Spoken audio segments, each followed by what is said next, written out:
What's going on, everybody? Welcome back to another Friday Fish Tip. You got Casey and Chad here from Fish Lift Eat. And Chad, the man behind the scenes that works so hard to make these podcasts happen and make us all look and sound good, has a tip for you this week. So what you got for us, Chad? Hey everybody. Okay, so this is a one I learned quite a while ago. It's a clinch knot, but it's an easier way to tie a clinch knot instead of having your loop and having to go around with your line a bunch of times so that you can do it and then try to find where to put your line through that loop to pull it tight. I had someone show me a trick that you can use with forceps. You can take that same loop just like so, and then you can take your forceps and you can just get the bottom of the loop and click it, and then you can go ahead and you can just take it right through the loop, and you're just going to spin your loop around a bunch of times like so.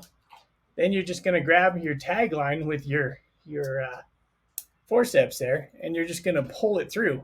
So you don't have to have good eyesight to know where your loop is, and if you're making it through, you just use your forceps.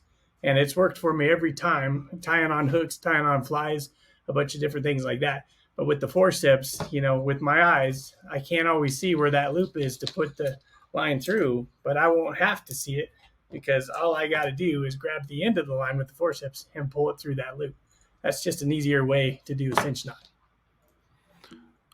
That's a good tip right there because, your forceps or pliers or something, no matter what kind of fishing you're doing, everybody's always got those handy.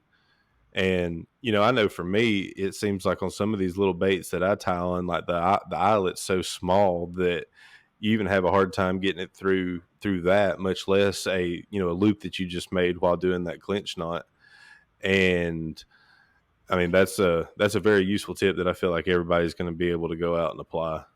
Yeah, absolutely. And it's 10 times easier to grab that end of the line with these little forceps than it is with these fingers.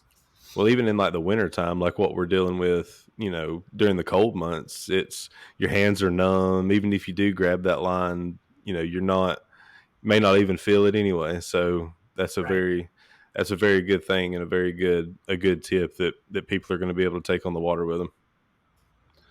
Well, thanks for sharing that, Chad, and thank y'all for tuning in for this Friday Fish Tip, and we'll see you on the next one.